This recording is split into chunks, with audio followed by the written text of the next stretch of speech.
Assalamualaikum warahmatullahi wabarakatuh. Perkenalkan, saya Anissa Ramadhani Jevanim, channel DNL23048 dari Prodi Perpajakan, kelas G, mata kuliah Akuntansi Pajak dengan dosen pengampu Bapak Dr. Wirmi Eka Putra, SEMSI, dan Ibu Heriani, SEMAK. Di sini saya akan mempresentasikan materi dengan judul konsep persediaan dalam akuntansi pajak. Pengertian persediaan dalam SAK etap yang diatur oleh IAI 2009.252,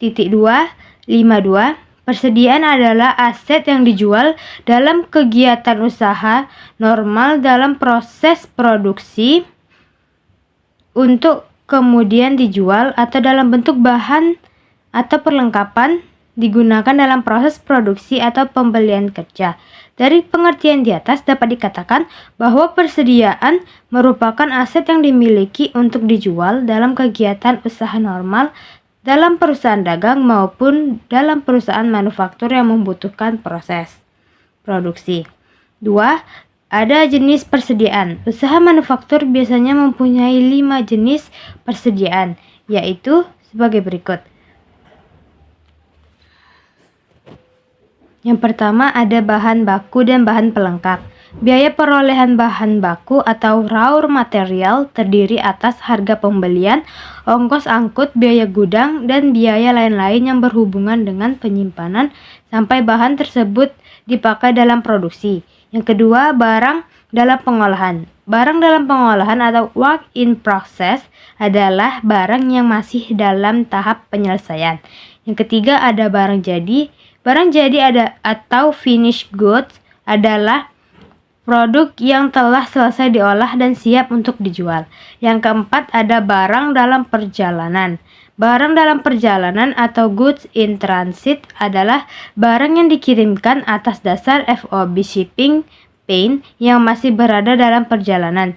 Pada akhir periode akan menjadi milik pembeli dan harus diperhitungkan pada catatan pembelian. Yang terakhir ada barang konsiasi. Barang konsiasi atau consigned goods adalah barang yang telah diserahkan kepada konsen tetapi merupakan kepemilikan dari konsinor dan dimasukkan dalam persediaan konsinor sebesar harga beli atau biaya produksi. Lalu ada sistem pencatatan persediaan. Ada 2 sistem pencatatan persediaan. Yang pertama ada sistem periodik. Dalam sistem periodik, setiap pembelian dicatat dalam akun pembelian dan penjualan dicatat dalam akun penjualan. Perusahaan tidak mencatat secara detail harga pokok dari persediaan barang dagang yang dimiliki. Perusahaan dagang menentukan HPP hanya pada saat akhir periode akuntansi. Persediaan dihitung dengan melakukan perhitungan fisik pada setiap akhir periode. Hasil perhitungan tersebut dapat dipakai untuk menghitung HPP yang pada gilirannya dipakai guna menyusun laporan keuangan. Yang kedua ada sistem perpetual. Sistem perpetual, setiap pencatatan dilakukan secara terus-menerus yang dimana setiap pembelian dan penjualan barang dagang dicatat dalam akun persediaan.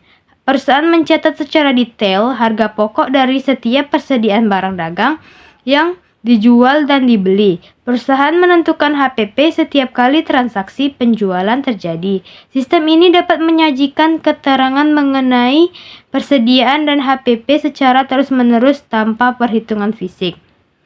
Lalu yang terakhir ada sistem penilaian persediaan. Yang pertama ada Specific Identification Method. Metode ini digunakan dengan cara mengidentifikasi setiap barang yang dijual dan setiap barang dalam akun persediaan, biaya barang-barang yang telah terjual dimasukkan dalam HPP, sementara biaya barang yang masih ada dimasukkan pada persediaan. Yang kedua ada Gross Profit Method. Akuntan, auditor, dan manajemen Gross Profit Method. Akuntan, auditor, dan manajer sering menggunakan metode ini untuk menguji kewajaran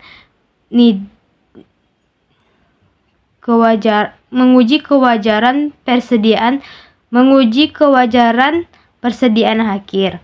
Selain itu juga dapat untuk mendeteksi kesalahan yang besar dalam menilai persediaan akhir. Dan yang terakhir ada Retail Inventory Method. Metode ini sering dipakai oleh peritel seperti pasar swalayan dan toserba untuk menaksir nilai persediaan guna penyusunan laporan perhitungan laba atau rugi untuk menentukan apakah terjadi kekurangan persediaan. Segitulah pemaparan materi dari saya, kurang dan lebihnya saya mohon maaf. Saya akhiri, wassalamualaikum warahmatullahi wabarakatuh.